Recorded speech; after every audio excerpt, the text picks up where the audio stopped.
Thank you for tuning in to In the Vine Dating Podcast. Today, we'll be introducing a new segment of our podcast called Who's in the Vine, where Melissa will be interviewing different guests to talk about the questions you ask.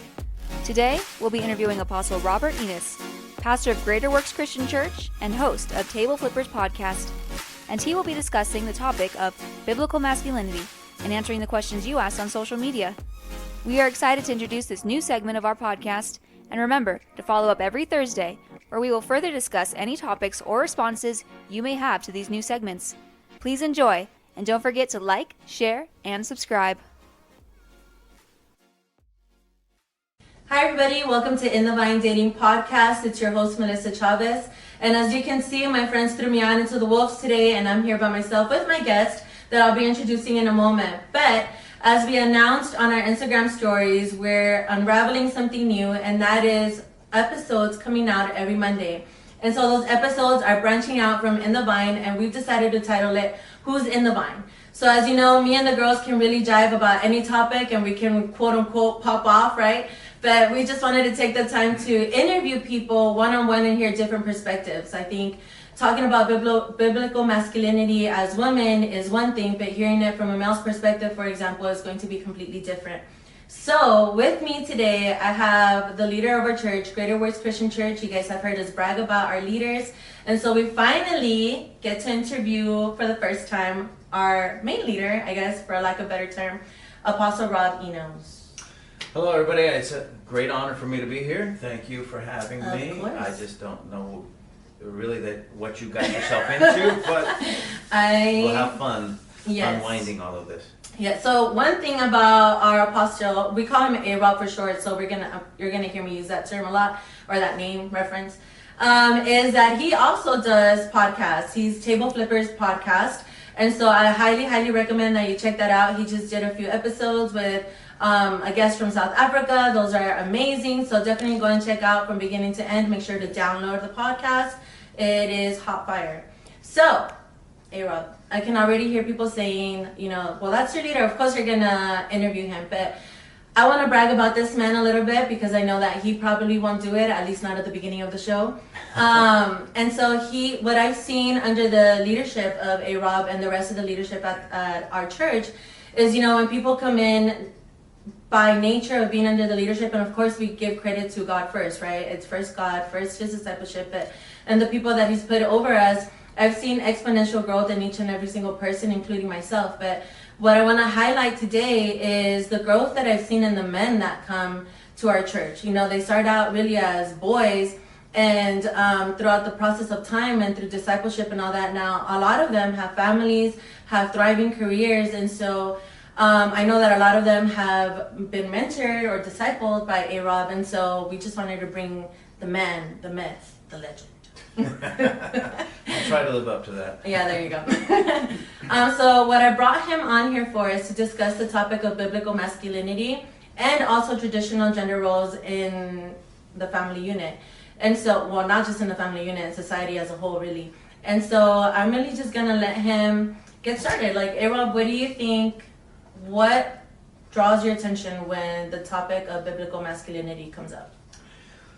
Well, the thing that my mind goes to almost immediately when people start talking about biblical masculinity or just masculinity in general is the opposite, because we have been men, and true masculinity has been under attack for many years now, and it's come to a head in the sense of this whole LGBT stuff where men are running around in dresses, nail polish, makeup, and it's like they flipped that whole role. Yeah. They've taken on themselves, not every man, of course, right, but so many of them have taken upon themselves that whole feminine.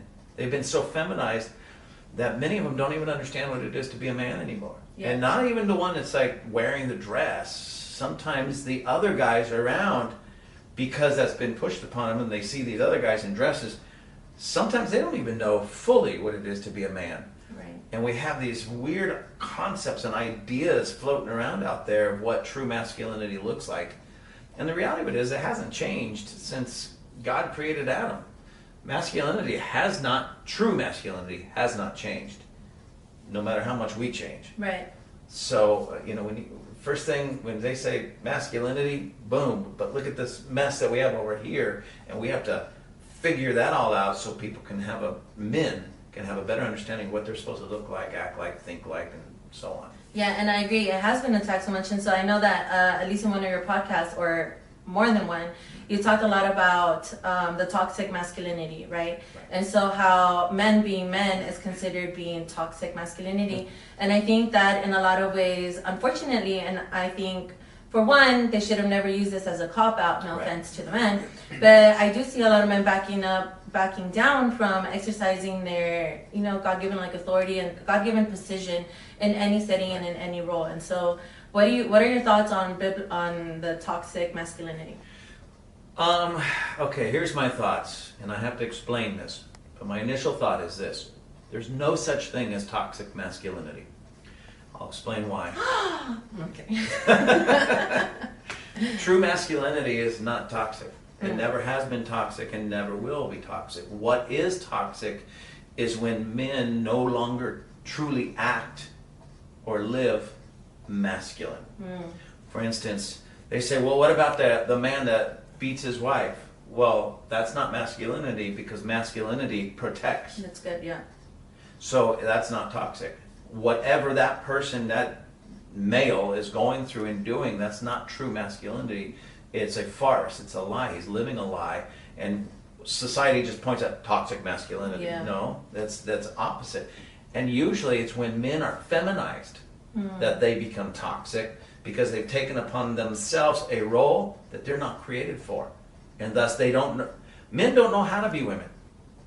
It's just not in their DNA. It's not who they are. I don't care how many dresses, I don't care how many hormones they pump in their body. It's always a failed lifestyle, and it's a failed action. That's toxic. Right. But a man that protects, that's masculine. That's not toxic.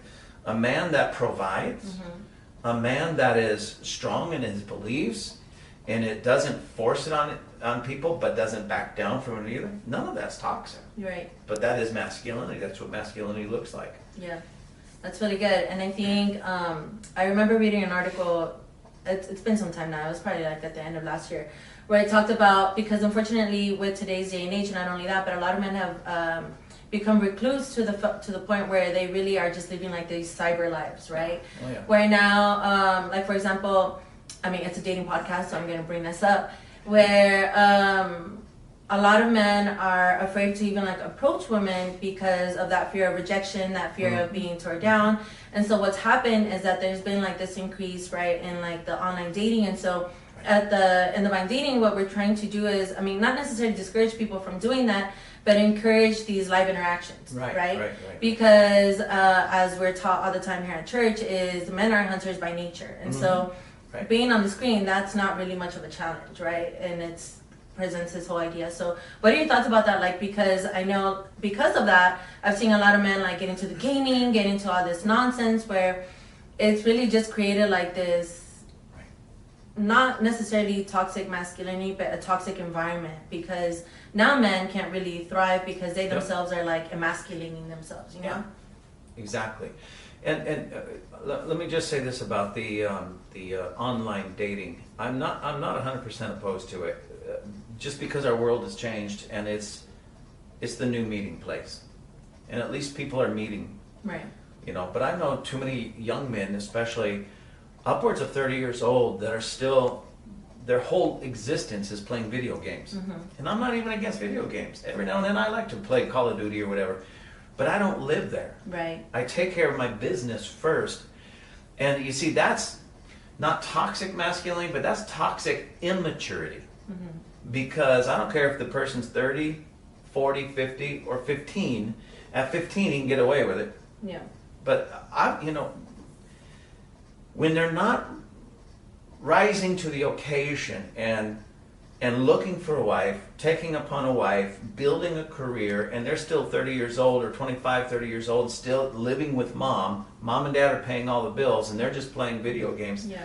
That's toxic, because they're needed in the real world. Right. There's some woman out there that is looking for a husband who is actually mature, a 25-year-old who has a career, has a job, wants to get married, wants to pursue a life together with a woman, and what is he doing?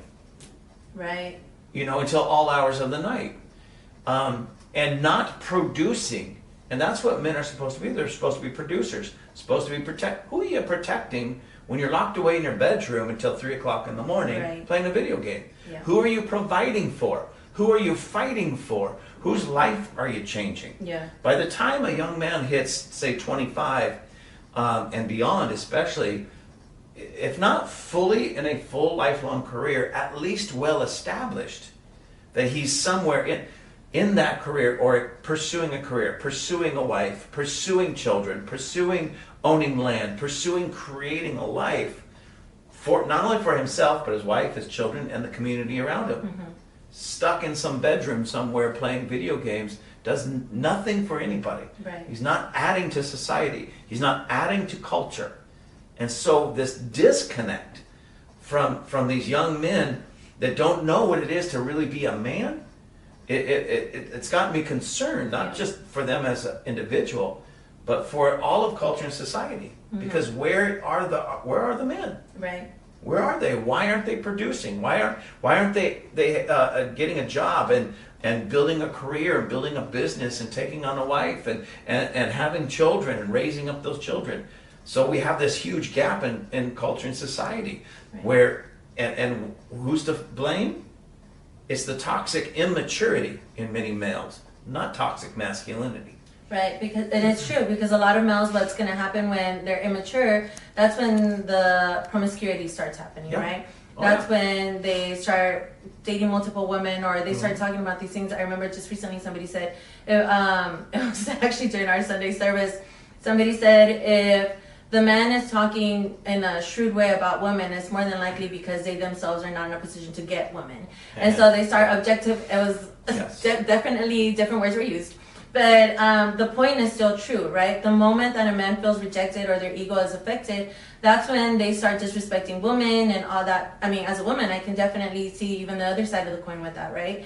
And so now my question is, because I see that a lot of kids, well, I shouldn't say kids, but a lot of men, they start following leaders that, like, for example, like, I'm sure you're familiar with Andrew Tate, right? Yeah, this guy. Yes. So I don't really know much about him, but I definitely know that some of his stuff is definitely off, right? There's some things that it's like, oh, that makes sense, but other things it's just like, what in the world are you saying, dude?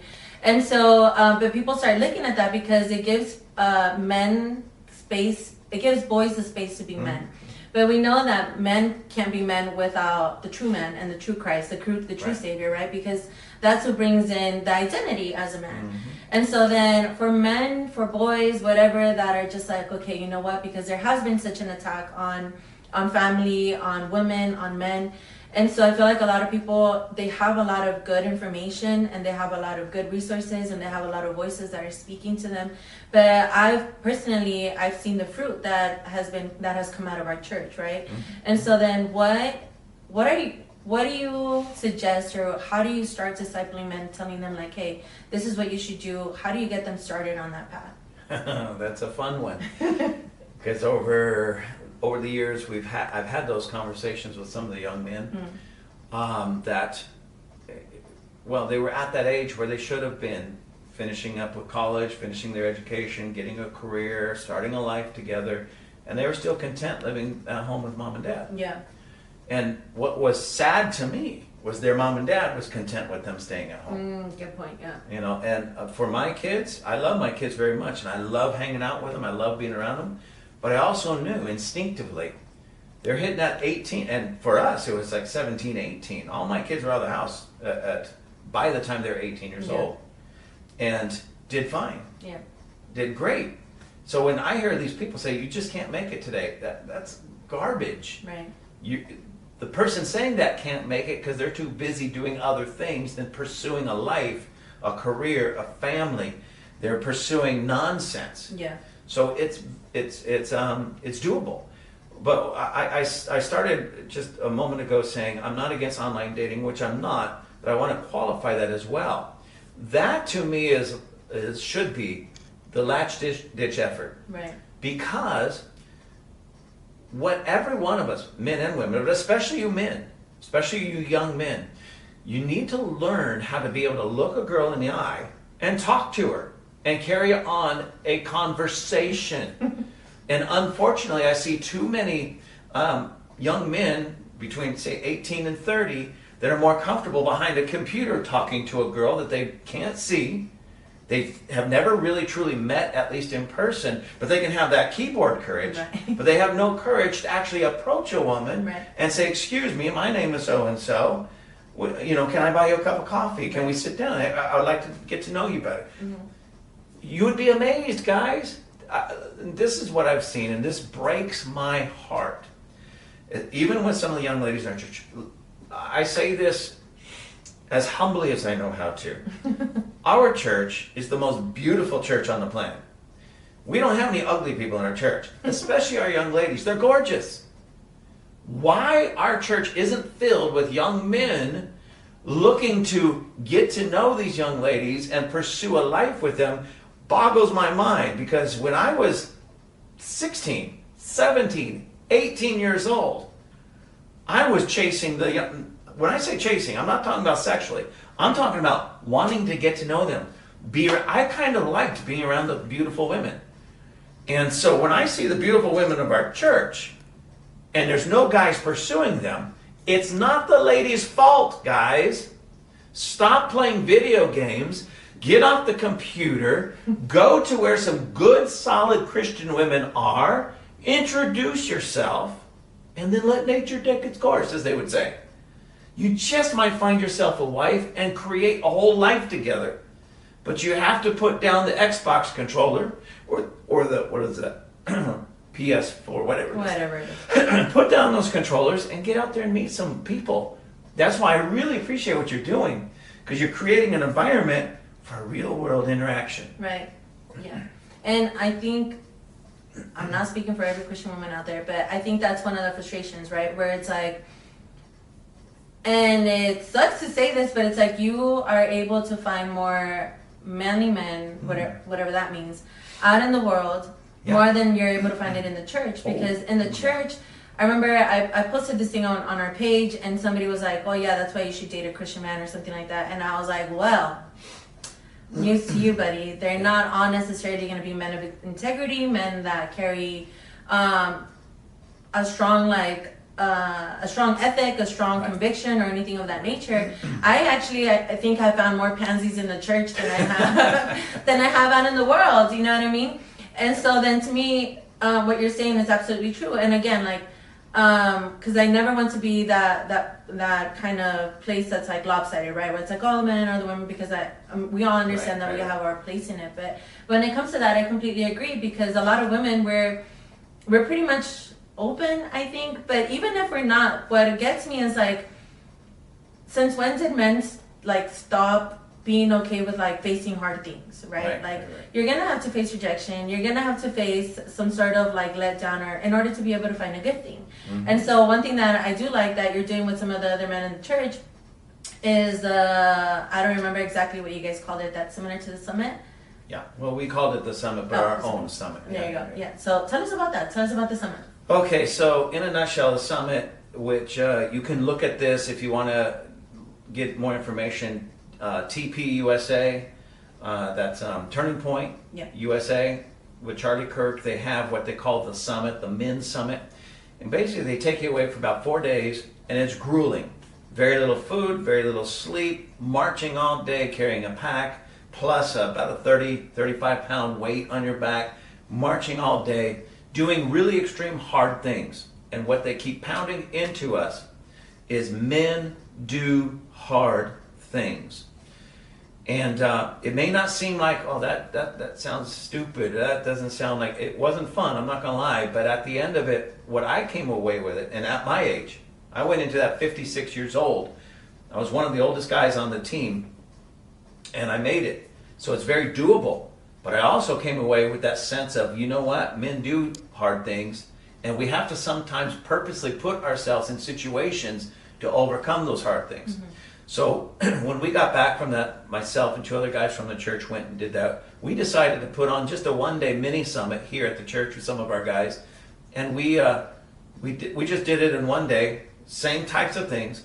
and we took, what was there, about 5, 6 guys that we went out with, and we were yelling at them, we were making them do things hard, and you know what, when they came back, they all said the same thing.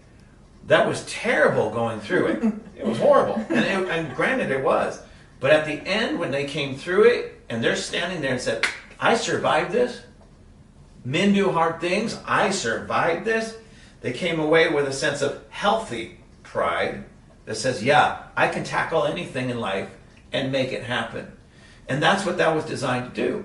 Unfortunately, like you were saying, and this breaks my heart again, but there are too many soft men in the church that will never put themselves purposely in a situation to challenge themselves on that level. Sweating, oh, I don't want to sweat. Oh, I might get a blister, I can't do that. Oh, I got to carry a pack, my knee. It's always all these excuses. Right. But at some point, man, you got to put away all the excuses, man up, and do it anyways. Figure it out, make a way. And that's what the summit was all about. And that's what I've been all about with these guys. Yeah, and what I appreciate about that, and what everything that Rob's saying, you know, it's really challenging, and it can sound like difficult to hear, but what's crazy is that it shouldn't be, right? First of all, but secondly, men have literally been designed with this in their utmost being. So our flesh, or whatever culture we've been brought up in, the automatic response, especially if you haven't been doing this or living out this kind of life, is, well, he doesn't understand, or she doesn't understand, or we don't know your things. But at the end of the day, God created us in his image, right? Men and women, he created them. And so if God created you with the ability and the desire to be able to do hard things, really where you're at right now, if you're not doing hard things, if you're not walking out biblical masculinity, that right there is what's really going against your design. And so that's probably why you're dealing with depression. That's probably why you're quote unquote in your mom's basement. That's why you're okay with taking handouts, whatever the case may be. And that is a life from the pit of hell, because that's not the way that God has designed you. And so, you know, again, like, it's very militant with what he's saying, but at the end of the day, that's really what men respond to and what should respond to. And so if you're listening to this and you're maybe feeling offended, maybe feeling like, I'm going to turn this down, like, oh no, this is not for me, then I'm going to challenge you. Ask yourself, why not? Is it because it doesn't make sense, or it doesn't sound like truth? Or is it because you yourself are afraid of going through that fire, going through that challenge? Because ultimately, again, we've been designed according to God's nature. So if you're a man, God has given you that ability to be able to break through that. And so I know that there's a lot of men that do want, you know, to have kids, do want to find a wife. And where you're at, you attract what you are, right? And so the person that you are in this moment, would you be okay with attracting a wife that's in that same stage of life, where it's like, you know what, like, I haven't really discovered what God has made me for. I haven't really discovered my femininity. I haven't discovered what it is to be a biblical wife. But I kind of just want a husband, so maybe I'll just find whoever, and whoever comes. Like, if you're okay with settling with that, I mean, I'm sorry for you. You've been designed for a lot more than that. Your kids definitely deserve a lot more than that. I can't tell you how many of my friends have grown up in those kind of environments where the parents are kind of just there. And so they end up growing up kind of just like, well, I don't really know. So they end up being guided and discipled by the worldly system. And that's where you have the Cardi B's taking off in the world, because a lot of women are feeding into those lies, right? And so this is for both men and women. For men, the Lord has designed you to be men. And so the lie of the world is to take that away from you, to take that gift from you. And for women, we've been designed to be feminine. We've been designed to create life. And so the world is going to try to come in and pervert that. And so with that, I kind of just want to transition into the biblical male and female gender roles. And right now we're going to discuss in the context of family, context of relationships, context of dating. Because what's happened recently is that, I don't know exactly where it started, but women, for some reason, have found, like, feminism and all that, and that has turned into, like, sexual freedom, or that's turned into not wanting to have kids, like abortion rates, like that, all of that stuff going crazy. And we've kind of tried to take on the man's role, or the man's quote-unquote role. And so now I've seen a lot of miserable women where Yeah. even at work, like me and maybe I shouldn't say it, but at work, I have a discussion with certain people that it's like a lot of the women that are in positions of leadership don't have families. And so we're just like, wow, like that really sucks, because at the end of the day, like, what's the point of all of this? Right. You know? Exactly. And I understand, like, there may be medical issues, whatever the case may be. Like, I totally I sympathize for that. But when people have made the conscious choice to not put themselves in that place, that to me is really heartbreaking, because it's going against our design as both men and women. Yeah. And so, what do you have to say about that? About the the roles in society and relationships? Let me say it this way, because a lot of people might hear it and say, "Oh, you're just being old-fashioned. Things have changed," and things have changed, but have they really changed for the better? No. I mean, and you hit the nail on the head when you said with all this feminism. The thing I would say, are the women really truly happy? Right. They might be able to look at their career and go, "I'm happy with my career," but who do you have to pass it on to? Exactly. Who do you have to share it with? Yeah. I've again counseled and spoke to many women 35 and older that they went and they tackled their career and they did excellent, made a lot of money, bought a house, nice car, and they are not happy, they're depressed because they go home alone Right. to an empty house. They have all these beautiful things and nobody to share it with. And now they're beginning to grieve and question, if you will, their choices based upon this thing called feminism. Feminism, that's actually a wrong term to describe it, because what it is, it's when feminine women change roles to become more masculine. So it's not feminism, it's masculinity. You want to talk about toxic masculinity, it's the feminine movement. Because what it does with men who buy into it, they become more feminine. The women that buy into it become more masculine. It's a reversal of roles. Yeah. And then in the end, I'm not talking about up front, but in the end, nobody's happy. Exactly. Everybody's depressed and they're all alone. Or some of the ladies, because they've been very loose in their relationships, talk about all the abortions they had. And now they're grieving. Because now they're at an age where they can't have children. Nobody to share their life with. The men who had just kind of got into it because they thought they can get those women, they're at the end of they're used up as well, and they're heartbroken. What do I do now? Exactly. Where do I go? I'm 35, I'm 40, I'm 50 years old. That part of my life is over that I never really got to experience. Right.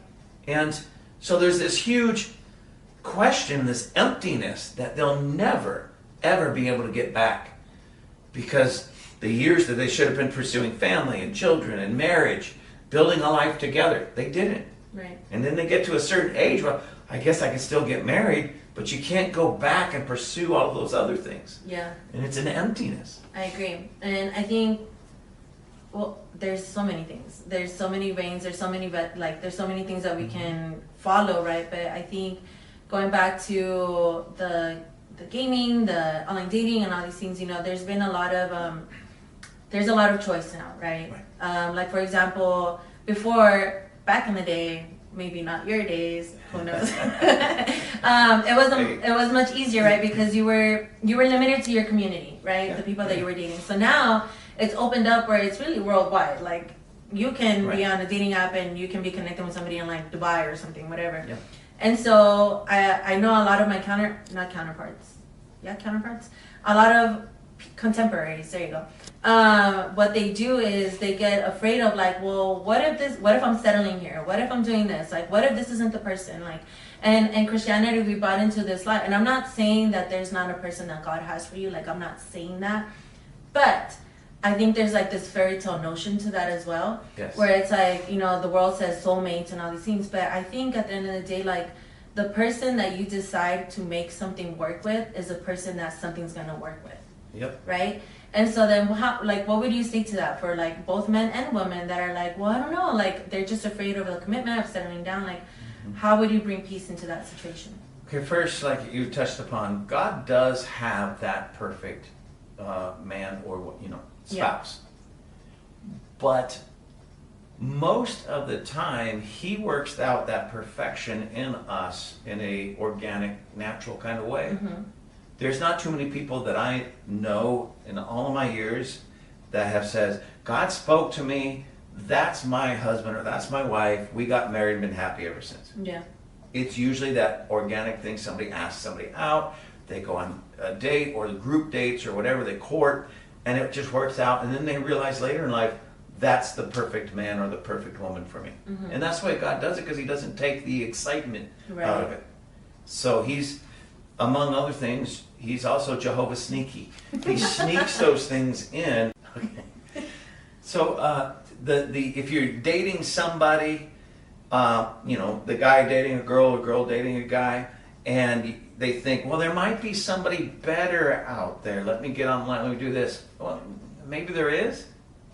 But if both the man and the woman are willing to do whatever it takes, because here's the fairy tale part.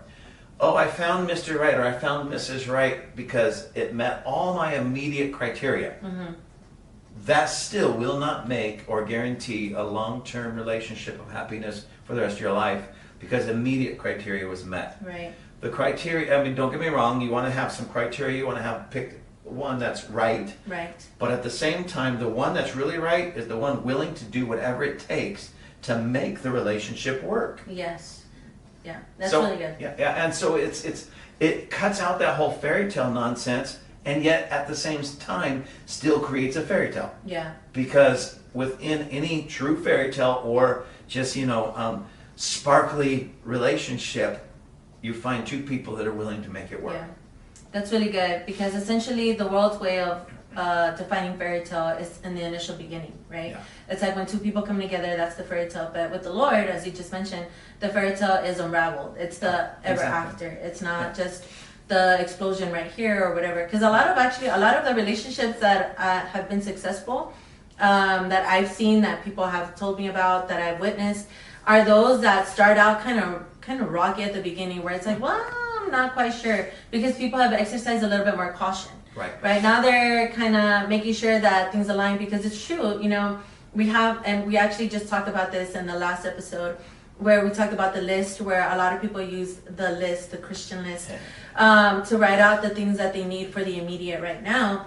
But things change all the time. Like right now, you may find somebody that has an amazing job, that has a great body, that has all these things, but 5, 10, 20 years down the road, all of that is going to change. Exactly. And so is that person going to be somebody that you're willing to grow with and change with, and do you trust them to make the right decision from here on out, Well, it's true, because generally speaking, when a man and woman first start dating or courting, I try to use courting because dating just gets you in trouble. Right. Courting is safer. Yeah. So they start courting and they start really focusing on getting to marriage. Usually they're in that fuzzy state. That's why courting is important, because you're always with other people. They see things you don't want to, or you refuse to see, because she's perfect. Yeah. She's the angel sent from heaven. Look at her, she's beautiful, she had a great body, great personality, great job, everything that you ever wanted. And then you get married, you're still on that high after the honeymoon and your first child, and suddenly that's when reality hits. And it's supposed to hit. And that's when both are supposed to turn and work on it together. It's funny, because I'm not a heavy guy, but I'm about 30, 35 pounds heavier right now than when I got married. Oh. I was a stick. Oh my goodness. An ugly, skinny little stick. Now he led you saw into the future. Sure did. Point is, everybody changes. Yeah. Everybody changes, but are both the husband and the wife willing, the man and woman, willing to work on those changes? Because you might be holding out for that Barbie doll, but Barbie doll later will have an attitude, or have a child and no longer look like the Barbie, and neither will you, Ken.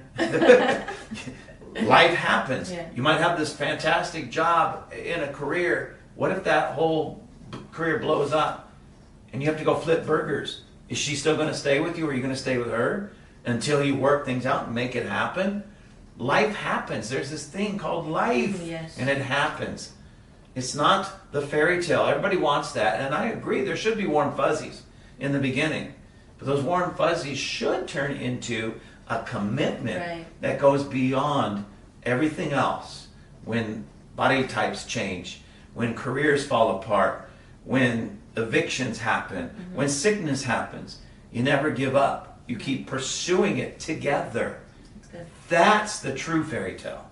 That's what really makes a life worth living. That's good. I like that. So I probably should have asked this at the beginning, but I guess how would you, if somebody were to come and ask you, okay, so how do you define biblical masculinity? What would you say? I would look at, of course, number one, Jesus. Look Yeah. at number one, Jesus. Now, Jesus sometimes gets a wrong, people get a wrong impression about Jesus because so many times we focus on the nice Jesus that went around, loved on people, hugged them, fed them, prayed for them, and he was sweet, and he would take time with the woman caught in adultery and all that. And that's true. He did that. So that's one side of masculinity. Being that caring, loving, protecting, listening kind of man that all of culture and society needs. Mm-hmm. But he also flipped tables. Yes. When he saw something wrong and the people doing the wrong refused to straighten up, he flipped over their tables and drove them out of the temple. Yeah. These were holy people, or I should say this, religious people. Yes. So here's a guy that drove the religious out of their own church, if you will, because they were doing something wrong. He would also get in people's face. Mm-hmm. He would, you look at all the places that Jesus called people names when it was deserving, to make a point, to get them back on the right track. Mm-hmm. He was even when he was walking on water, and his disciples were in the boat. One of the Gospels says he would have just walked on by had they not cried out to him. Yeah. They were sinking. People say, well, didn't he care? Well, of course he cared. It's the reason why he was out there. But he was also just going to walk on by him unless they called to him. Yeah. He wasn't somebody that was moved in that sense. He had compassion, he had love, but he was not a sissy on any level. Not a sissy at all. He willingly went to his death for all of us. Mm-hmm. He sacrificed himself for all of us. So biblical masculinity, it's sacrificial, it's protective, it protects the weak, it protects the women in our lives, it protects our children, it's edifying. In other words, it creates an atmosphere that builds up other people, puts them first. True masculinity, biblical masculinity, will even fight. And what do I mean by that? When there's something wrong that harms other people, Jesus flipped their tables. Yeah. There's not enough table flippers out there in the Christian world. Not enough men willing to flip some table. I don't mean literally go flip a table, but stand up for what is right. Like what we see right now with a lot of them, what we call mama bears. Yeah. Going to these school board meetings and such. Fighting against all this nonsense. How come there's not more fathers? Right. And I praise God for the ones that are there. Don't get me wrong, there are some. Mm-hmm. But it should be about 90% men, 10% women. We are letting our wives do our job, men. Right. So what does biblical masculinity look like? It looks like the man standing up for his children at the school board meetings. Right. It's the man, the father, going down and getting in the face of a principal who's pushing all this sexual nonsense on the children. Right. It's the man going to a rally saying enough is enough. I will stand. Yes. If my wife wants to come, phenomenal. But I'm going anyways. Yeah. As her man, as her husband, as father, and just as a man in general. So biblical masculinity looks like somebody who gets involved protecting and caring for those around him, especially the women and the children. Yeah, that's really good because it even takes me back to why we named this particular one Christ and Country. A lot of people are they equate it. We discussed this in one of our last podcasts, but because a true man really is about what's going on around them, right? It's not just me and my family. It's the community at large, because it ends up affecting the family, right? And so the moment that they keep their eyes off what's going on around them or what's affecting their kids, the environment that's around their kids, then that's when children themselves they bring it into the home, right? And so now there's like this huge disconnect. And so I completely agree. You know, the school board meetings, being involved in what's going on in the community. I know that you are involved even in your HOA board, which is, you know, it may seem like, well, what does that matter to me? It matters tons, because eventually, you know, in the Vine Dating, what we want to do is restore the autonomy back into the family governance. And why is that important? And why is this even relevant to a dating thing? It's because when you embark on the journey with a spouse, whoever you decide to settle down with, eventually your kids, your marriage is going to shape society in one way or another. Your successful marriage is either going to produce a good citizen that's going to sow into the nation, that's going to sow into the community, or you're going to produce somebody that, if you end up getting divorced, which I get, there's some people that have gone through divorces and that was probably out of your control. So we sympathize with that. We understand that there's exceptions to the rule. Right. We get that. But the children would come out hurt. They would come out, you know, now they're going to the world or society to come and fill in that void in their area. And so, you know, with all of this, I know that we touched on a lot, but still, it's really important for us to be able to give a well-rounded picture of what it is to be a man, because it's not just, oh, I'm going to have the title of husband and that's it. No, it comes with responsibility.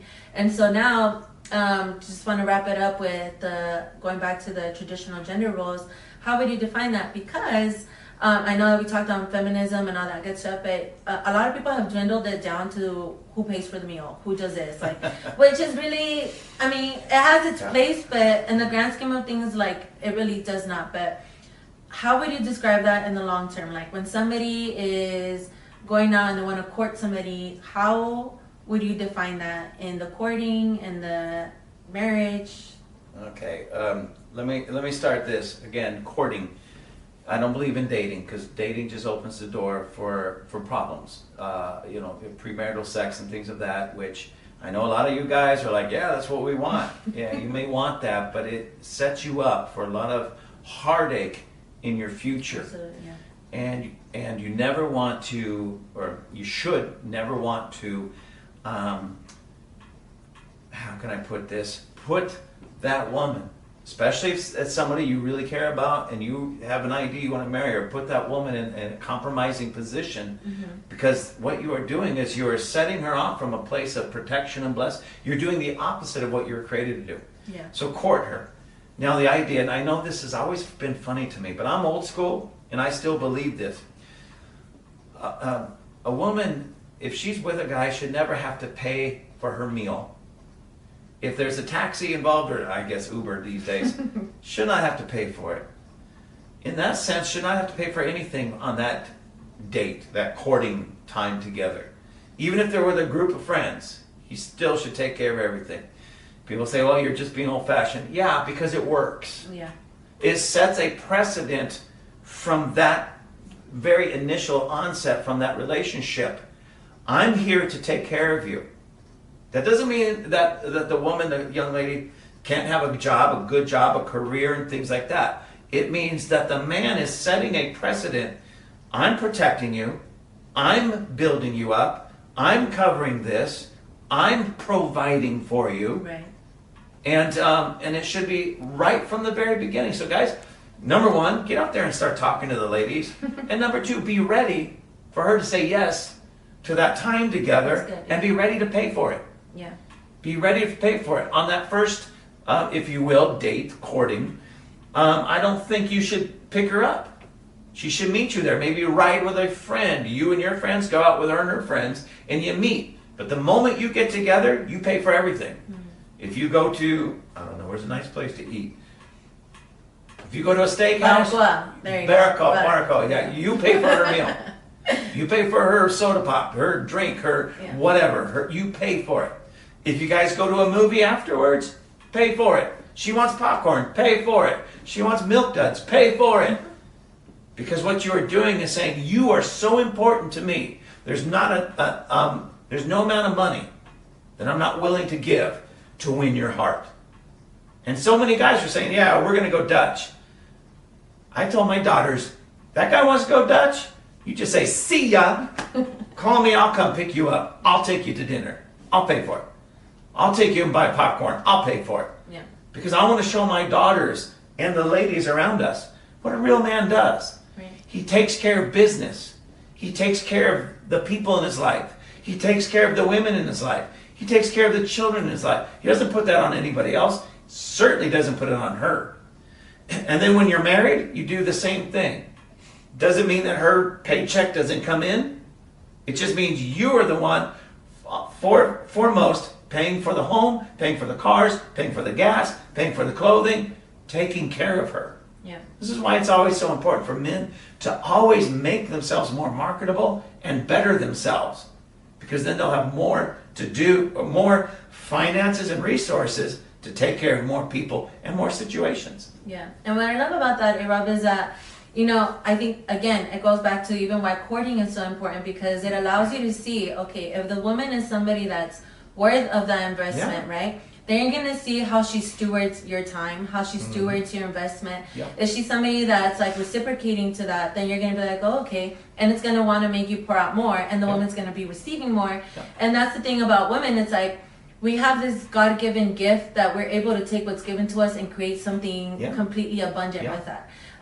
If you want to know what that looks like, check out Proverbs 31. I mean, I know that it's really, it's kind of cliche, right? I think a lot of women have used that, and rightfully so, but it's become like this foo-foo thing. Right. But it's not, it's God's truth. And so when you really want to measure somebody and be like, hey, is this woman somebody that I can see myself pouring into? Do you see that in her? And I'm not saying we're all going to be functioning in that from the very get-go, but is she willing to work towards that? And so that's what I appreciate. You know, again, bringing it back to our church, myself included, there's been so many people that we started coming here when we were like in our 20s, and we had done it the world's way. And even while we were in church, we still tried to do it the world's way, and it didn't work. And so when we heeded the advice of Holy Spirit, the Word of God, our leaders, that's the moment where our lives started flourishing and taking off, because God's way is the remedy to counteract what's going on in the world. And so what I also love, and what we discussed, me and the girls discussed in one of our podcasts, is because, you know, I feel like a lot of men, they're like, well, what if I can't afford it? Or they start like falling into this fear. But one thing that we leaned into and zeroed in on was that the moment that you decide to commit to somebody, and the moment that you decide to step out in faith, the Lord really meets you there. Yeah. Because it's God's original design, right? For the men to be providers and the women to be protected and good stewards, and to create life out of those things. And so we never want to create a lopsided picture. Right. We just want to emphasize what happens when the two roles act in their roles, used appropriately, end up creating such a beautiful life together, you know? And so if you hear anything from this, is obviously men be men, and have discernment, lean in, find men that can help you get there. I know that birds of a feather flock together. Yep. If your friends are doing the same thing that you're doing, I'm so sorry, and you want to better yourself and they're not bettering yourself, if you guys are just getting together and you're discussing like stupid things that are going on in the world, please do yourself a favor. Start hanging around with people that are going to challenge you, that are going to make you feel uncomfortable, that you're going to go home one day and be like, what in the world am I doing with my life? Those are the kind of people that you need in your life, because they're going to help you rise up to a new level. And that's the men at our church. Honestly, like, and I've been in a lot of churches. I grew up in the church. I've been in and out of a lot of churches. I know what I'm saying when I say that what the discipline, the discipleship, and the things that we're growing up here, it works. And I hate to use that because it's not a gimmick. Like, God's word is not a gimmick. No. But when things are done in their proper order, like, there just comes this flourishing that comes about, and it takes over. And the only automatic response is to prosper and to just do better. Mm-hmm. And so, Rob, do you have any final thoughts that you want to leave? Yeah, let me just, since at least I've been focusing primarily on the men, and guys, I have a lot of hope for men in general. Yeah. Some of you are just hitting the nail right on the head, keep doing what you're doing, and some of you just really need to shift everything in your life. I saw a little meme recently that said, if you hang out with 4 wealthy people, you'll be the 5th. Oh, that's good, yeah. You hang out with 4 smart people, you'll be the 5th. You hang out with 4, it could be buff people, you could put anything in there, you'll be the 5th. Even if you have to change your entire friendship group, your circle of friends, do it. Yeah. Find what you know you need to be in other people. Start hanging out with them. It's going to be awkward at first because it's going to be completely different, but do it anyways. What you said a moment ago about the church is one of the reasons why so many of the guys in general and the families are doing so well here is because of that principle. Right. We had enough people doing well that when they came in, they were the 5th or the 6th or whatever it was. The young men were doing great that were here. Someone else comes in. They were that next one. Yes. Because they started hanging out with the ones that were already successful, already moving forward, either getting married or already married, doing those things. If you're not in a position or a place where that's the norm, get into a place where that's the norm. Yeah. You know, whatever it is. So my just knee-jerk, off-the-cuff kind of advice to all men, if you're not in the gym, get in the gym. Yes. It's not about a certain look. It's about doing the work.